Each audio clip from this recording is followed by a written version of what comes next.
Hey there, today I have an unboxing video. This is another order from the great comic shop in the Rocky Mountains. This is order 2 of 3 of my final orders of 2021, so let's open this up and see what I got.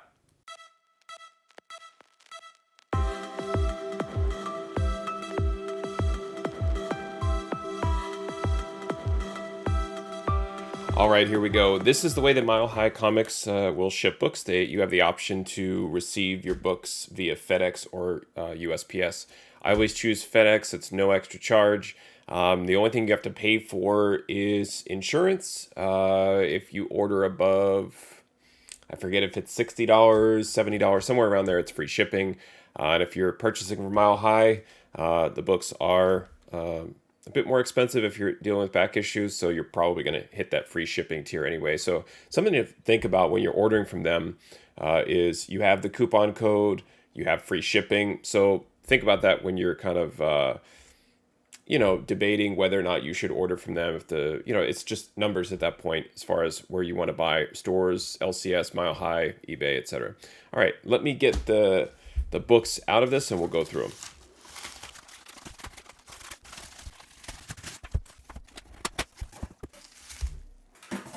All right, so here is the stack of books. They wrapped it in a layer of bubble wrap here. Take this off. Always save the nice bubble wrap for any books that I'm going to send out. And then they always wrap the books in this outer plastic bag with some tape, which is fine. And then the interesting part for me is which books come with bag and boards and which don't. So it looks to me like most of these do have bags and boards, which is great. And I call this any really purchase that I make from Mile High Comics is a condition mystery box, because if you've been watching my videos, I have this thing that I'm doing, this analysis, and I'm really curious over time, just what a near mint book is from Mile High Comics. And based on my ratings and my experience, it is a 9.4. However, you have this maybe 15 to 20% chance that these books could be higher than 9.4. And if you're buying older books, Bronze Age, Copper Age, silver books are really, really pricey on there. You'd be spending more on them than you would buying slabs online. But you can really find some hidden gems, and if they look to be above a 9.4 and you're sending them in for professional grading, you can really score here. So I'm not going to screen every book here. We're just going to look and see what's in the box. And if I find something interesting, I might take it out and screen it. But I'll do the screening at another time. So this is just a straight unboxing to show you the kind of books that I'm ordering from Mile High Comics. All right, so let's take a look. This is the Mighty Thor 340. And there are various reasons why I get different books from Mile High. Sometimes it's because they're keys. Sometimes there's just issues I'm missing in a particular run. I'm a huge Walt Simonson fan, and I, for whatever reason as a kid, never got into his Thor run, which was a huge mistake, obviously. And as I've gotten older, I've been going through and correcting that mistake and buying Simonson Thor issues. So I love this cover of Thor. This is Thor 340. And again, I used the coupon code to get 60% off of these back issues. All right, this is Avengers 158.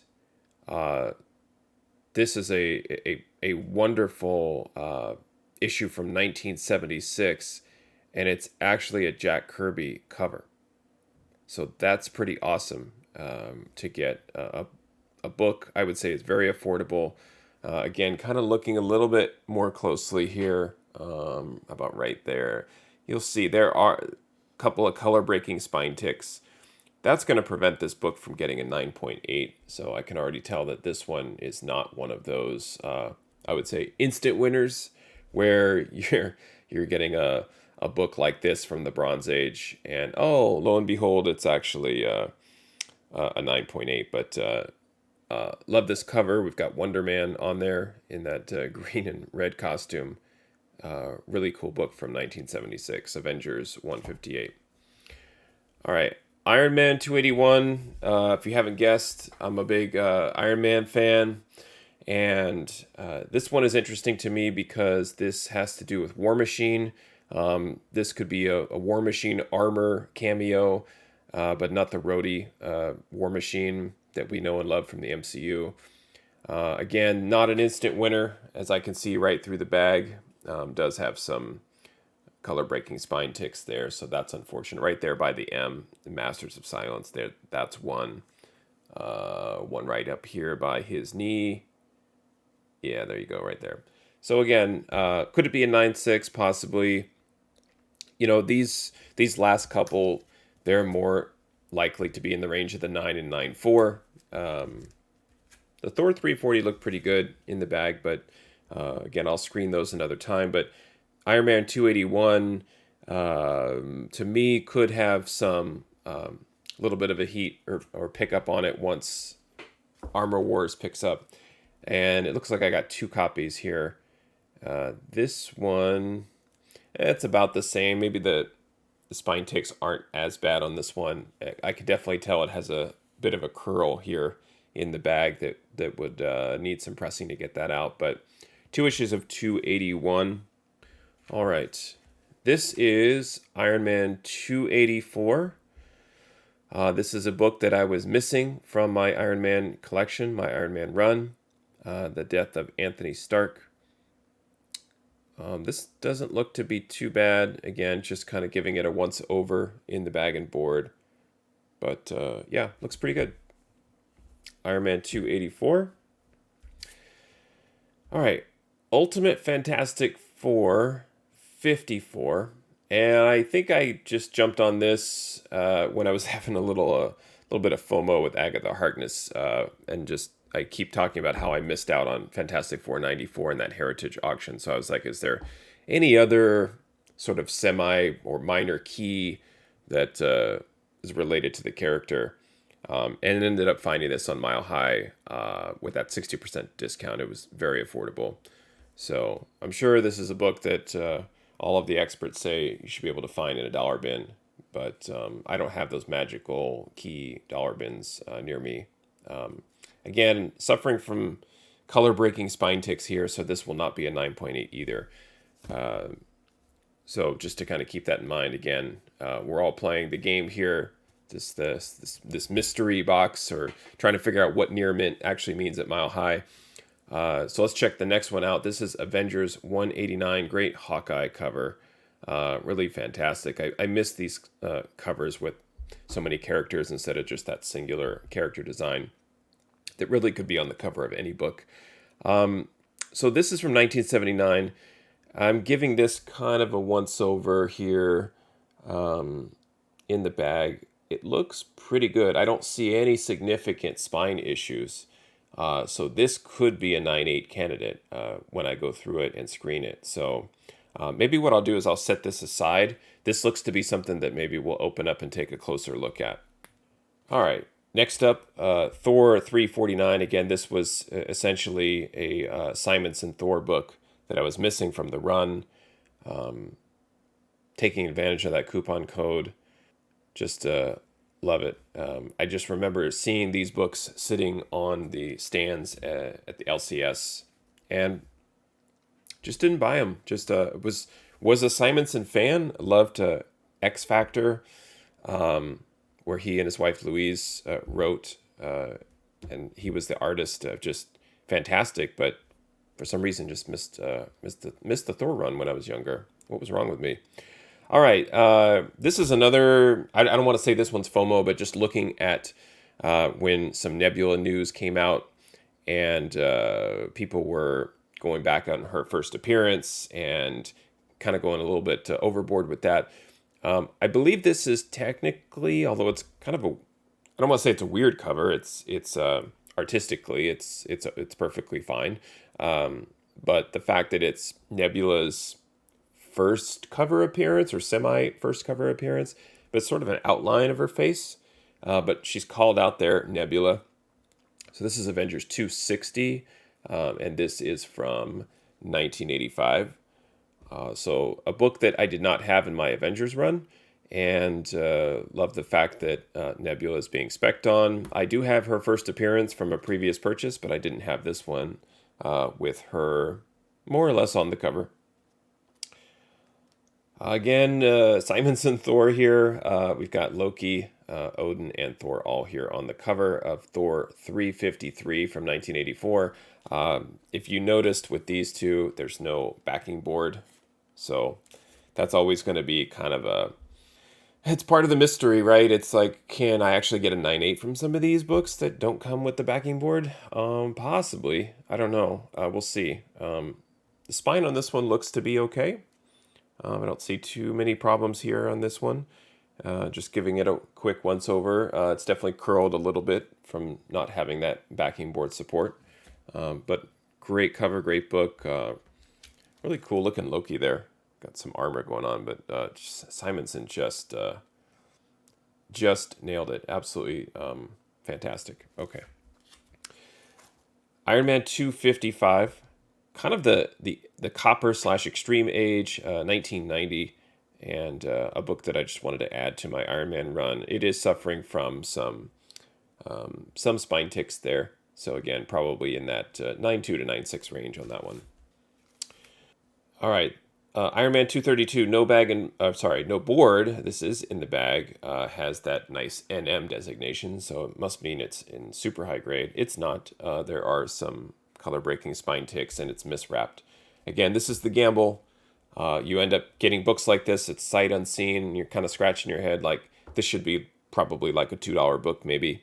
But I overpaid for it in hopes to get it in a 9.8. It is not a 9.8. It is curled. I don't want to say poorly, but definitely needs to be pressed.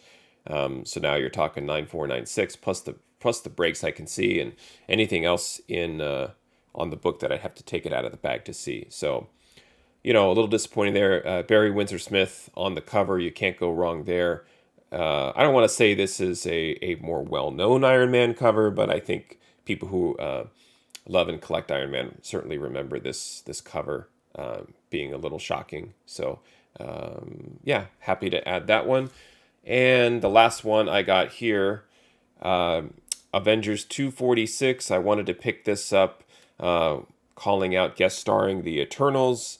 However you feel about the movie or reading the early reviews, that doesn't really bother me. I'm going to see the movie anyway. I was never really an Eternals fan to begin with. Again, as a kid, Eternals were kind of over my head at that point. But definitely understand and appreciate their role in the Marvel Universe, and we'll see how it plays out.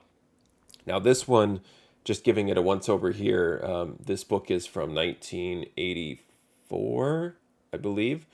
The interesting thing to me, we've got Eternals. We also have Star Fox, which Eros and all of that speculation with the end credits or whatever the rumor is.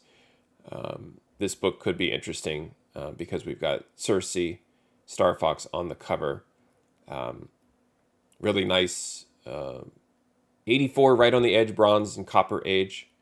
It looks to be in good shape, again, just through the bag. It's got some sort of problem here, like a mash or an indent. It's color breaking. I see 2 color breaking issues, so I take that back. So this one's probably going to get like an 8.5 to a 9, unfortunately. And again, it's like, that's not near mint, right? Well, you have to buy a stack of books like this and take the chance that you're going to get maybe a 9.6, maybe a 9.8, or if you want to blindly send them all off for pressing and cleaning. I don't know if I'd slab all of these anyway, but I'm really buying these to see if I can find that sort of gem in a 9.8. So let me zoom in here a little bit, and we're going to crack open Avengers 189.